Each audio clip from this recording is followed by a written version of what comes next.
Salut tout le monde, j'espère que vous allez bien. En ce qui me concerne, ça va plutôt pas mal. Alors comme d'habitude, on s'abonne, on met des petits pouces. On pose des questions, les questions je répondrai avec plaisir. Si vous avez des amis qui aiment cuisiner, partagez-leur la chaîne. Ça fera plaisir aussi. Alors aujourd'hui, je vais faire une recette style pique-nique. Une salade italienne. Donc à base de charcuterie. Attention parce que salade italienne, ça peut vouloir dire beaucoup de choses. Alors c'est un truc que vous trouvez à une époque dans les brasseries bien de chez nous. Il y avait salade italienne sur les cartes. Tout simplement parce que, enfin pas que à cause de ça, mais disons que ça aidait à utiliser l'intégralité des charcuteries qu'on avait. Et comme souvent il y avait des assiettes anglaises, vous savez, assortiment charcuterie, jambon et tout, eh bien il restait des entames. Et ces entames, on les coupait en lanières et on faisait une salade italienne. Salade qui fonctionnait très bien aussi. Et donc celle-ci, on va la faire avec une mayonnaise faite maison. Donc pour la mayonnaise, classique, jaune d'œuf, moutarde, vinaigre, de l'huile, du sel, du poivre. Dans mes mayonnaises, je mets toujours un peu de jus de cornichon, mais tout à la fin, sel, poivre.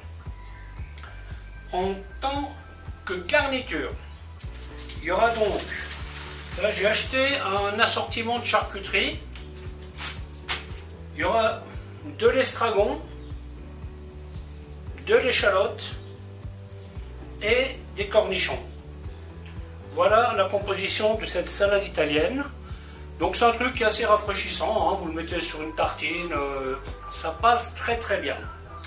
Voilà, mais écoutez, je vais vous expliquer comment faire tout ça. A tout de suite. Donc chose importante, on mesure les ingrédients. Si vous faites au pif, votre mayonnaise ne sera jamais tout à fait pareille. Donc là, vous voyez, je mets une demi-cuillère à soupe de moutarde, jaune d'œuf,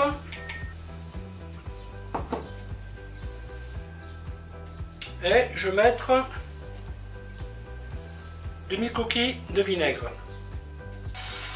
Ensuite, vous mettez un torchon sur votre planche pour poser votre cul de poule. Et ensuite, vous battez le mélange jaune d'œuf, moutarde et vinaigre. Là, on commence à l'émulsionner. Bien sûr, vous pouvez utiliser un fouet à la main. Malheureusement, mes mains ne me permettent plus de faire ce genre de travail. Pour ça, j'ai acheté ce petit truc là qui marche très bien. Donc là, l'idée, c'est de blanchir le mélange. Alors, prenez toujours un récipient un peu haut. Ça vous permet de ne pas en mettre partout. Là, il est un peu grand par contre, mon récipient. Donc, je l'incline, vous voyez, pour que ce soit là en bas. Voilà, le mélange est donc blanc, émulsionné. Maintenant, on rajoute l'huile. Bien entendu, l'huile mesurée. Et par contre, vous mettez un tout petit filet.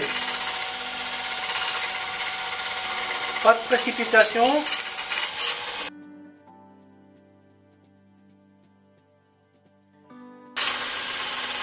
Allez, on y va doucement, doucement. L'idée, c'est d'avoir une mayonnaise qui soit allégée. C'est pas de la colle qu'on est en train de faire. Donc, on prend vraiment son temps et on fait bien.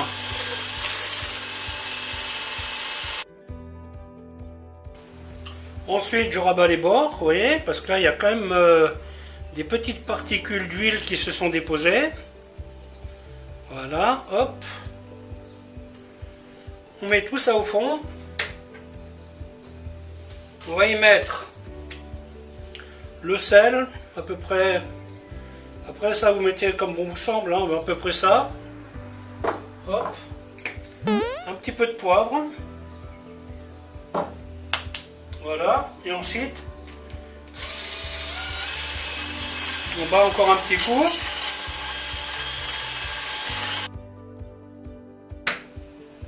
Et ensuite, bien le moment d'y mettre ma petite lichette Vous n'en mettez pas beaucoup, hein, je dirais une petite cuillère à soupe.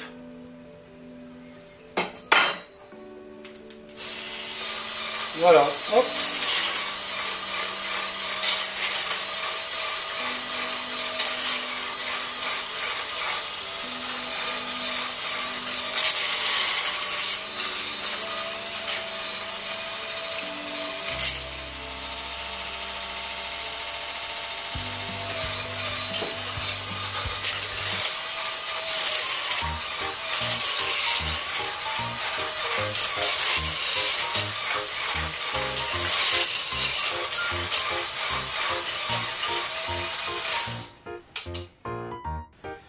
Petite précision, si votre mayonnaise venait à virer, chose qui peut arriver bien entendu, eh bien pas de panique, vous prenez genre une cuillère à soupe d'eau froide que vous mettez dans ce récipient, enfin dans un récipient, et ensuite cuillère par cuillère vous mettez la mayonnaise dedans en battant, et vous verrez votre mayonnaise va remonter. Une fois que votre mayonnaise est faite, alors n'oubliez pas qu'elle est déjà assaisonnée, hein, donc avec la charcuterie assaisonnée, la mayonnaise assaisonnée, là normalement il n'y a plus besoin de sel. Hein. Et donc, vous voyez, vous coupez des lanières.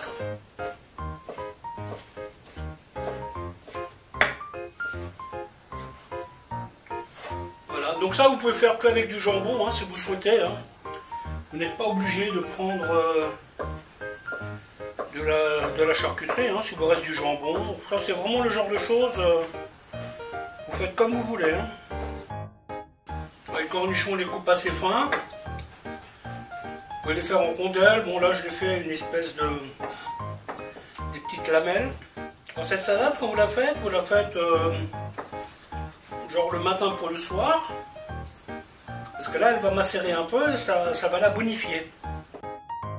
Je ne sais pas si ça se fait encore dans les brasseries, ce truc-là.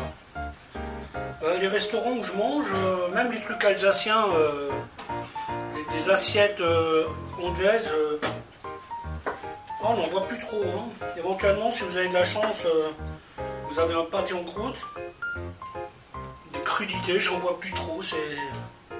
Pourtant, c'est des choses qu'on vendait bien. Hein. Les temps ont changé, je suppose. L'échalote, je vais en mettre une demi, ça suffira. La couper assez fin. Dernière étape, on mélange. Vous voyez l'idée, il faut vraiment faire comme ça, vous voyez. Il faut vraiment qu'il y ait de la... Parce que sinon, vous aurez un gros paquet de charcuterie où il n'y aura pas de mayonnaise après. Donc vous voyez, vous émiettez bien comme ça, délicatement, pour bien enrober les lanières de charcuterie. Vous voyez, c'est pas la peine de mettre plus de mayonnaise. Hein. C'est vraiment, vous voulez faire les gourmands, vous mettez, je dirais pour 100 g de charcuterie, vous mettez à peu près 50 g de mayonnaise. Je pense que là j'en ai mis un petit peu moins, je pense, hein, mais grand max, ça va suffire. Hein. N'oubliez pas que c'est la mayonnaise qui accompagne la charcuterie et pas l'inverse. Hein. Voilà, donc après bien sûr on goûte hein, pour être sûr que c'est bon. Parfait. Il n'y a rien à rajouter. Voilà, voilà, bah écoutez, la vidéo va s'arrêter là. En espérant qu'elle vous aura plu. Alors je vous dis à bientôt pour une autre recette. Bye bye.